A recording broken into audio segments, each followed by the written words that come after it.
All right, you guys, welcome to another subscriber first wholesale deal interview.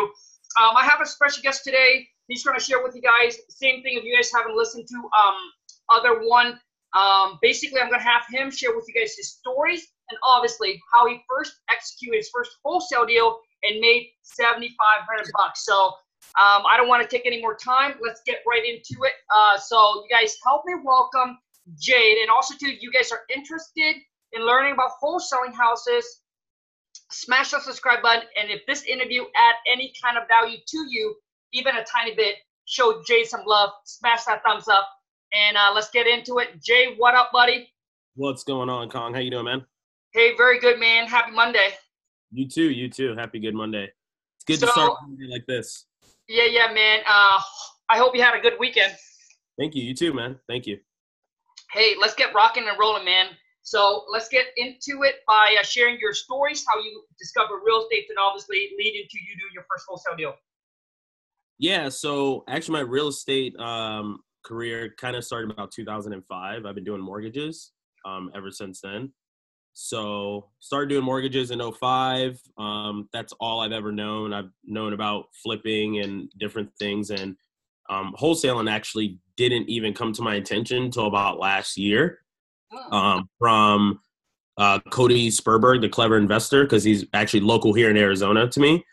So he never really mentioned the word wholesaling. He just said what he was doing. So I could never put two and two together after doing some research. So did a bunch of research, thought about buying a course. Then I backed out and I was like, you know what? I can maybe look up all this stuff that he's doing. And then I decided to actually hit it full force, probably about a month and a half, 2 months ago, after getting all my ducks in a row and just kind of figuring out the basics, and then decided to hit things full force. And then so the deal that I got right now, well, that I closed on, that one actually kind of started, it was kind of weird. So we had a client that was in a really tough position, and they were like, hey, I need some help. And I just kind of went over everything available for them. I was like, hey, we can't do a loan, but you can go get a title loan. You can go maybe get some money from a friend, family member, et cetera, to catch yourself back up so you don't foreclose. And I was like, and the worst option you can do is looking at if you wanted to sell the property to an investor, they could possibly look at buying the home. So she thought it over actually for about 48 hours. This was on a Friday. She got back to me on a Sunday, which was the 24th of June. It was like, hey, you know what? I'm going to do it. I'm going to sell the house. And I was like, are you serious? She's like, yeah, I'm going to sell it. She's like, I just want to get from under it. I'd much rather make money than them take my house and I can start over. And I literally ran over to her house right then and there and actually had her sign a contract within like 2 hours of talking to her. Yeah. Yeah, so that one got super lucky, but it was more or less identifying it, because before I had a ton of those come across my table and I just never identified any of them. It was just like, all right, I can't do anything for you, I'm sorry, and just kind of like let it go. But now it was like, I can actually help you overall, not just like a stopping point for a lot of these people. So she super appreciated it. Still to this day, she's like thanking me for helping her out, getting her out of that situation. So it was cool. It was very, very cool. Nice, man. So, Jade, so basically, so now you got her, so you did not buy the course? I did not. No, I didn't buy any of his courses. I'm a very like try to do as much as you can for free kind of guy and try to figure out a lot of stuff, especially in this day and age. If you were talking to me back in the 90s, I definitely probably would have bought a course, but this day and age, there's just a lot of information out there. And just searching YouTube, searching wholesaling, your stuff came up. There was Clever Investor stuff. Some of it came up, but it was really old, so I didn't really pay attention to it. But a lot of your stuff came up, which was like 15, 20-minute videos, just kind of going over the basics and just kind of watch some basic stuff, really, and just kind of got myself more familiar with it. And since I understood the real estate side of business, like knowing property values, looking up, I can even look at what some people purchased their home for last time, what they did the balance on last time. So I can kind of get a gist of numbers to see if it even made sense for a lot of these deals. And I already kind of knew how to look up ARVs because that was pretty easy. That's what I do on a daily basis to make sure people can buy homes or refinance their properties too. So it kind of all flowed. It was really just putting the two and two together. Gotcha. And Jade, I completely agree with you, man. It's like in today's days, there's so much information on there, but I think most people, what they do is they just don't want to put in the time to work. They want, they want to try to do what's easy and then get the quick money. But, you have to put the time to work when you start out, and when you don't have the cash, you just got to do everything that's free. And like you said, all the information is pretty much there. Yeah, there's a ton of information, and I think that's probably one thing that from being a mortgage guy, is that stuff's always changing constantly. So I'm constantly, probably every 2 months, having to re-look up something to make sure it's current. And this just kind of flowed into my normal day-to-day basis, just making sure I got all my ducks in a row and everything. And reading contracts and all that stuff was pretty easy, since I do that also on a daily basis. Gotcha. Now, Jay, where did you get your purchase and sale contract? Actually, I got the contract from the Wholesale Elite. They had a bunch of people uploaded different contracts, and there was like 6 of them on there. And I found the one that was least complicated, but hit all of the points that I needed it to hit. So it wouldn't be cumbersome for anyone looking at it, and it also wouldn't be cumbersome for me to explain it to someone when I'm explaining the contract. Gotcha. So Jade, on Wholesaling Elite Facebook group, there is assignment contract and the purchase and sale contract. Yeah, there's actually a lot of stuff people upload on there. There's assignment contracts, purchase contracts, JV contracts, and even some scripts for basics of if you just want to talk to people and cold call. Like, everything's on there. Gotcha. Awesome, man. So for those of you who's looking for that kind of stuff, join Wholesaling Elite. We're going to definitely send them some clients right now, or some follower. So Jade, now let's walk through the numbers on this deal really quick. Yeah. So the property was worth about 140 to 148 was about value on it.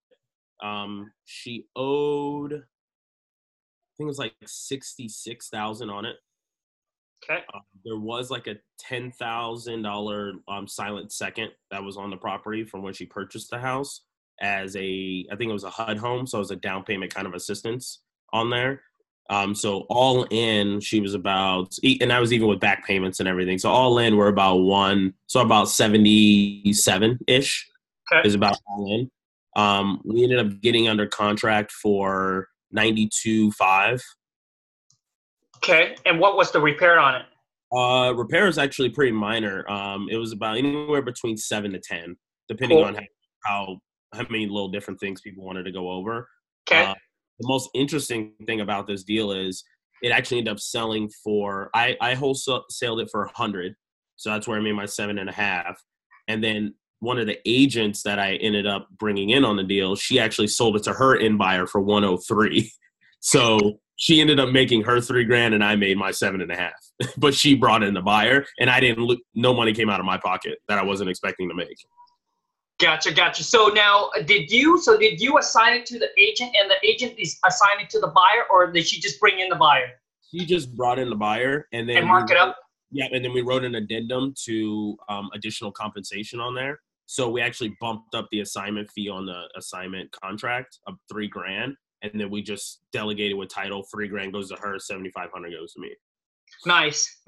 So now, how long did it take you to find a buyer, and what kind of buyer bought this property? It took me. I did it on the 24th. I think we had the contract signed. It was that Thursday. So the 24th is on Sunday. So it would have been like 4 or 5 days later. We actually had the buyer. I had 3 buyers from Craigslist reach out to me, and then 3 buyers that the agent had. So she had 3 buyers that were interested. And the type of buyer that was in the area, he actually only invests in this specific area. So he actually owns a brokerage himself also. Out here in Arizona, the properties themselves are getting kind of scarce of people getting homes. So what he's been doing is actually buying homes like this, then fixing them, doing whatever needs to get done, and then just literally marketing them right back out to his clients that are already pre-qualified. So he's making money not only on the buy and sell, but also on the renovation difference part that he's selling it to their client for. Gotcha. because, and the reason why I asked on this one, it's because it does not seem like it'll make sense if you sell it to an investor that wants the 30%. So if we were going to go by the 30% rules, right? Mhm. The rule of thumb, the 30% rules, this deal does not make sense. Yep. So Yeah. Yeah, and a lot of it in Arizona, a lot of the guys actually have one guy that's up to okay with 10% making money when it's all said and done. He wants to make 10% at the end, and this investor, he was okay with 15%, because of him just owning the property and being able to market it to his clients, because he's going to make money on the real estate transaction and he's going to make money on the actual rehab at the same time. So he was okay with taking less. Very nice, very nice. So for those of you guys, I definitely want to make sure that you guys can get the deals and make the most you can on it, and not lose on deals. And there are deals where we're gonna lose, but this is a perfect, I guess the word is perfect scenario where the 30% rules of thumbs, it's just a rules, not necessarily you have to lock it up on the contract at that price to be able to wholesale it. Right now we are, so you got to understand your market and you got to understand your buyer, because a lot of times with us right now, we're locking property up under contract at a 20%, 25% discount because we know our buyer would buy it at 20% discount. They don't need the 30% discount. In Jay's situations, his buyer willing to buy that only want the 10% discount, 15 to 10% discount. So if you lock it up in a contract at 30% discount, look at your spread. But a lot of times now you don't lose on deals because you're like, hey, the 30% rule doesn't work. The 25% rules doesn't work. The 20% rules doesn't apply. But man, this buyer, my buyer's willing to only need 10 or 15% discount. So you can still lock it up and make a little assignment fee right there. Yeah. And a lot of times I want you guys to understand too is, realtor are somewhat some of them get their license, and just like Jade here, the guy's a broker, she buy this. When he go and read list, you think about, making the on the other side, and also too is he doesn't have to pay 2.5% to 3% on the listing agents because he's already an agent himself or herself. Yep. So, yeah, so he's double dipping basically. Yeah. So they take that into considerations when they make offer, and they're willing to pay more than other guys that go and having to get hard money or private money because they got to take that in. And then when they go to relist the property, they got to take into consideration where they got to pay, the listing price and, the listing agents and the agents that's going to bring the buyer. So it definitely does help. Yeah. So now, Jade, so you found this buyer. So how did you find this buyer? Did you cold call a lot of agents or what? No, this is actually an agent that I worked with on a purchase transaction. She's in a little specific area that I'm in, and we had worked on a bunch of different transactions, and I just kind of like poked at her. I was like, hey, you know what? I'm looking at getting into this. And she was like, you know what? I have a bunch of cash buyers I know all around. And I was like, all right, well, I'm going to hold you to it. And then immediately, as soon as I got under the contract, I was like, hey, I have a house. And she was like, perfect. She's like, I have people that'll buy it. So we've done business before with different types of transactions with me on the other end, but she's also really close, and like she literally sells homes and probably within a 20-mile radius from where she lives. So she knows the market very, very well, and she was a great contact for me to have. And we're actually going to be doing more deals because that investor was like, hey, just bring me as many as you can. He was like, I want as many as I can in this area. He's like, whatever you can find me, let me know. If the numbers make sense, I'll buy it. Nice. And let me tell you guys one more thing here. So basically now Jade is connecting with somebody, an agent that has buyer that's willing to pay 10 to 15%. That's like basically that's all they want to make is 10 to 15% on the investment. And now if whoever it is, so let's just say if I'm in the same market as Jade and I was trying to market in that area, see if I don't have those kind of buyers in my pocket, right? If I'm not aware of those kind of buyers, then all I'm doing is I'm competing with Jay right now, and I have to lock property up on the contract at a 25, 30% discount. And when we compete, obviously, who's gonna be able to have more potential of tying the deal under contract is Jade, because he has buyers where he can tie the property up on a contract with the seller. So basically, he's willing to pay the seller or offer the seller a higher price to lock that property up on a contract versus me where my buyer, that all my buyer is at 20 or 25 to 30% discount versus Jade. So you guys connect with and find those kind of buyers. And the more you can get those kind of buyers, the more you can offer to the seller, and especially in this market, is so competitive. Oh yeah, yeah. That's kind of why I am doing a specific area that I'm in, because there are a lot of wholesalers that are in more of the metro area. I'm more of on the outskirts, where home value is definitely much lower, but the potential is definitely much higher because no one's doing it. And also, you also have the guys from the metro area that are coming in and they're offering those 30% discounts, and people are like, well, 30%, I'm probably gonna have to pay you money, or I'm gonna be making out with a couple $1,000s, and it just doesn't make sense for them. Because a lot of these people still have mortgages on their house that are in this specific area. So you're talking a very average price home with very average price people. So you definitely have to put a little bit more in their pocket for it to make sense for them. Gotcha. Hey, Jay, what is the ARV in your market for like a 3-2? 3-2 right now, about 1,500 square feet. 1,400 square feet is about average about 150 to 170-ish, just depending on if you got like pools or anything along those lines. You can get definitely higher, but that's about where you're at average wise. Gotcha. Yeah, that is a great market that you're in, man. Yeah, it's super nice, and and like I said, you have a lot of average people too, man. So you get people that want to move here, you get people that are willing to sell. Plus, when the market crashed, a lot of these people are buying those 3-2s for like 60 grand, 70 grand, and now they're like, all right, if I can make some money, I'm okay. Most of them are making money even if they wholesale it 9 times out of 10. Gotcha. Okay. So let me do, so basically here, let me share something really quickly with you guys here. So basically this buyer is going to buy this property at 103. He's going to put 10,000 into it. Okay. So that sets him at 113. So since he's an agent, he's going to go ahead and list the property once he's all done with it. And that is his plan, right, Jade? He's yes. He's going to list it. So if he's going to go and list the property, now he doesn't have to worry about paying 2.5 to 3% on the listing side. So I typically, in our area, it's about 10% after everything's said and done. So I'm just going to go, since he's going to save 3%, I'm going to go 7%. So that puts him, after everything's said and done, if he get full asking price at 148, I minus the 7%, that's paying the commission and all the closing costs.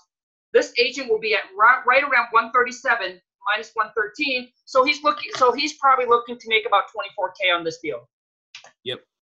Awesome. And that's why I just want to break it down for you guys. When buyers, they come in and they buy like that, they take, all the closing costs and things like that into considerations. And especially when they have their license. We have done a couple of deals with where we sell direct, just like Jade did, we sell it directly to the agents. A lot of times it did not work for some of my other investor buyers, but it works for this buyer. He's an agent. He's like, hey, I can go and I'll save the listing side, etc. He's going to go in and do all the work himself. So things like that actually also help, your buyer coming in willing to pay higher than other investor that's gonna, like savvy investor, they do it all the time. They have to sub everything out, or they have to get private or hard money. Yeah, this agent himself, he's pretty big on the agent side. He does about 15 to 20 deals per month just on his end. Yeah, so he's really big.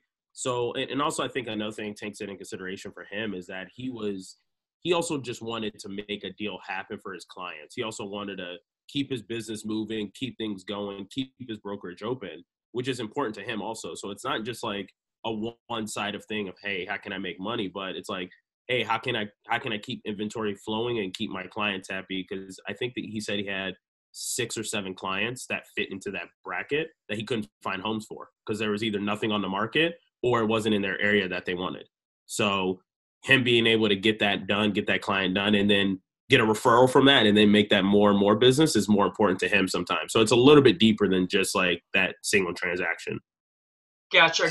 Nice, man. Yeah. So it basically sounds like this agent already have buyers in his lineup already. knowing that when he comes across this type of property, he can go in, clean it up, and then he has a buyer right away already. Yep. Yeah, property won't even hit the MLS at all. It won't even hit it. Nice, man. Nice. Dude, that is awesome that you're able to find a buyer like that. You know, if you have a few of those buyers that buys that many homes, that can buy at that, you know, such a high, like they don't need the major discount, dude, that is awesome, bro. That's awesome. Yeah. So yeah, he's super happy. yeah, awesome, man. So now how did you, how do you found this, the seller again, Jade?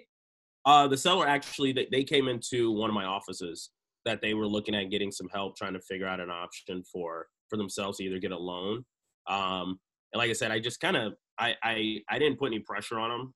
I'm more of a like very laid back kind of salesperson when it comes to something like that. I gave them all of their options and then gave them the absolute last one, which kind of psychology wise is that's the one that they thought about the most because that's the last thing they heard. But I was like, hey, try all these other options, do everything you can to be able to try and get that money because it was like $6,000 that they were behind. And she was like, hey, I don't have any option, but I don't mind selling my house if I can at least make some money. And then she was like, can you help me? And I was like, definitely, we can help you out. We can definitely help you. Good for you, man. Good for you.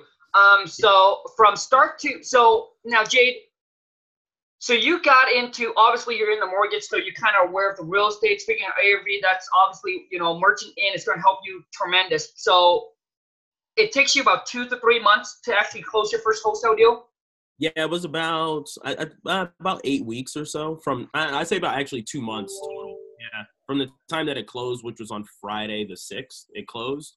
So it was about 2 months to that. That deal took about 2 weeks to close. So it took me about 6 weeks to get under contract, and then total 2 months to be able to get it done. Dang, bro, nice, congrats, man. That's awesome. That is, I mean, you know, the results you're doing. That's to me, that's pretty quick compared to when I first started. Yeah, I know. You were telling me like 6 months, man. I was like, oh man, I get a little discouraged. Dude, Jade, man, my wife and I, yeah. So when we first started, obviously we didn't know anything about real estate, figuring out ARVs, everything like that. We didn't even know all the real estate term like REOs. I didn't know that there's a listing agents. I didn't know that there's a selling agents or a buying agents. Like I didn't know anything about real estate. And man, we pay for seminars, for courses, and things like that, all kinds of stuff, man. Because there wasn't as much information as it is now. But yeah, there's a lot of information out, man, and I think that's probably the biggest hurdle and also biggest success for a lot of people is that they're getting overloaded with so much that it's just like getting too much for them. But it's also great because if you know which information to take in and how to be able to regurgitate it, it's great for you. Absolutely great. Awesome. Hey, now, Jade, could you share with people kind of where you were, like, I guess what makes you, I think you kind of told me already, but I really want to hear a little bit more. I know that so in 2005, you're in the mortgage lending business, right? Yep. You're still doing that? Yep, I'm still doing that right now. So how did you merge, like what makes you kind of like, hey, I want to look into something else, or was it a coincidence? No, it wasn't coincidence at all. I mean, being in the mortgage industry, you obviously have to, being a salesperson in general, you have to be very moving with your market and be able to anticipate any changes. Mortgage market is definitely slowing down, especially here in Arizona, because there's a ton of people that want to buy, but just not enough houses. So you get to a point where, yes, you got a bunch of people that can buy, but the transactions end up taking 1-2 months down the road before anything ever happens. So me, it was like, hey, what kind of switch can I make? Because technically I can't be a real estate agent or be active since I have my mortgage license. So this was the next best thing for me to be able to do, to be able to essentially do the same thing, but not have to worry about having the license and any conflict of interest or anything along those lines. But yeah, it really just clicked because I was seeing where the market was going. I was like, hey, this is where the market is. And I need to either flow with the market, or I need to be able to get in front of it and catch up, or deal with the drought that we have 9 times out of 10 every like 5 to 7 years in the mortgage industry, where everything's good and then it dips down and then it goes back up again. So trying to catch it on that dip part and be able to build my business doing wholesaling. Gotcha. Now, how did you come across the wholesaling? Like, what was the first video or ad or whatever that you saw? The absolute first one was Clever Investor. It was on my Facebook page, because he's in Arizona, so his actual like marketing that's on Facebook, most people that are in Arizona see it. And I reached out to a friend that's a really good real estate agent. I was like, hey, what do you think about this guy? He was like, well, he doesn't do too much of the wholesaling now, but a lot of his business is in marketing. And I was like, okay, cool. So I just like looked him up, and I couldn't find anything that was like really most recent. So I even watched one of his videos that was like an hour and a half, 2 hours long. There was nothing I really learned from that other than, hey, here's someone owes this, you get it for this, you sell it for this. And that was a really good part, I think, for conversation piece, because he went over that a lot, which I'm super big on, is having the good conversation with people and being able to relate to people, being able to get that psychology point. I mean, even from sitting next to someone when you're having a conversation rather than sitting across from them. I got that piece out of it, which was really, really well. And then after that, I just kind of like put it off because it didn't really give me too much information, and then started YouTubing and looking at more stuff. And that's when it started getting more and more in depth, and things started making more sense, especially like the contract piece. That was probably the biggest thing that was like, well, how do you do it if there's all these different people? How do you make the contract work? And then once I figured, because I'm used to the normal real estate contract where you don't have that option. Right. You don't have to do any of that stuff. So once I saw an actual written out contract, I was like, oh, okay, now it all makes sense of how you can move the money, earnest deposits, put all the verbiage in there and everything so you can assign it to someone. Nice. So now, okay, so Jade, I'm going to take you back a little bit here. So when you talk to the seller, obviously she comes in and try to refinance or whatever she's trying to do, and she said, hey, I want to sell my house. So how was the conversation go where you'd be like, hey, you know what? I'm going to buy your house. I didn't make it seem like I was the one buying it. I made it, I went very much over, these are all your options. Worst case scenario, if you want, you can sell the house. And she was like, well, how would I do it? I was like, well, most investors pay about 70% of what the value of the house is. They'll buy it cash the way it is. She's like, great, because I have a bunch of stuff in there. I've been living in the house for a while and I haven't fixed it. And I was like, yeah, no problem. They usually buy it for that. I was like, just give me the address and I'll be able to pull up information on it. And then she was like, well, what about this? What about that? Basically kind of asking little questions like, how long do I have, et cetera. This one was even more interesting because we had 2 weeks from the time that I signed the contract to get it done because it was going up for auction. Actually, it would have been going up for auction today on Monday at 9 a.m. So wow. So we had to work super fast. And so it went from, hey, she was like, hey, you know what I think I want to do? I was like, hey, you know what? I have an investor that's willing to buy it. Let me just come over and get a contract. So I never made it seem like anything was with me. Even when I brought the investor over to the house and the real estate agent, she just thought I was working with them to help it get done. And I was kind of more of that buffer so that she had someone that she could trust, but I was introducing her to someone else. And so it never looked like I was buying it at all. And that's kind of the way I wanted it to go. So she wouldn't feel like I was being pushy or I was benefiting from it or anything when I really truthfully wanted to help her. Yep. But there was an opportunity for me to be able to help and get paid on it at the same time. Absolutely. So I was like, hey, this is what we can do for you. And she was super excited. She was like, just thank you so much for helping and get me out of this foreclosure situation and putting money in my pocket. So it was awesome. Nice, man. Congrats, dude. That's good for you. Yeah, it gets even more interesting too. So the investor that bought the property, he actually was reaching out to the lender to try to put bids on the home, and they never replied back to him. And I got the property under contract and then showed him the property address, and he was like, I've been trying to get this house for like the last 2 months. And he was like kind of bitten back a little bit. He's like, but he was like, at least you got it for me at a good price. So I'm not angry. So it worked out well. Now, Jade, people always want to know, so how much was the earnest money that you had to put down? if any? $10. $10. You guys, tell me you don't have $10 to put down on a contract, man. Now, and then when it comes to assigning it to your buyer, how much did they put down at a deposit? $3,000, non-refundable. Nice, man. I see people. Nice. So $3K. That's non-refundable, and then you guys closed it within what? 5 days? It was like from the time that we got it, it was been about 7 days. About 7 days. Finish, yeah. 7 days for $75K, you guys. 7,500. Oh, I'm sorry, 7,500. I'm sorry. That would have been way better if it was 75K. I know. Tell me about it. I'd be on vacation right now. That's right. That's right. So Jade, some last word or some tips for those that want to, they're starting out and they're hustling, they're grinding, they're going at it. So what kind of tips, advice can you give those? Man, I would say probably the easiest thing for me is just be open, but don't be too specific. Because I see a lot of people that try to get really, really specific, especially when you're first starting out. I even talked to another guy that handles commercial investments. He was like, it's great what you're doing is being very open, because then once you find something you're good at, then you pinpoint on that. And I think a lot of people kind of try to pinpoint on certain things. They realize they're not good at it, and then they kind of try to bounce over to something else. And then by then you're a year in and you're frustrated because nothing's ever worked.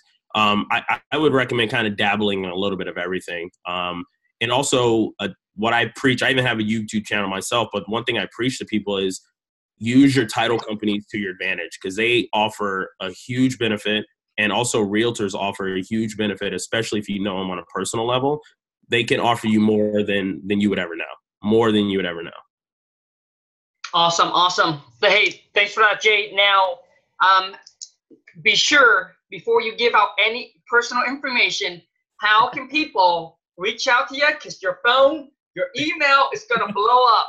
Dude, it's already blown up, man. I posted a picture, and then I literally have all my friends, and everybody's like, how did you make that? What did you do? And I'm like, it's super easy. It's like, you just got to do it. You just got to be consistent and just do it. But you can find me. The easiest way I would say is I actually copied kind of your channel, because mine is Wholesale to Freedom.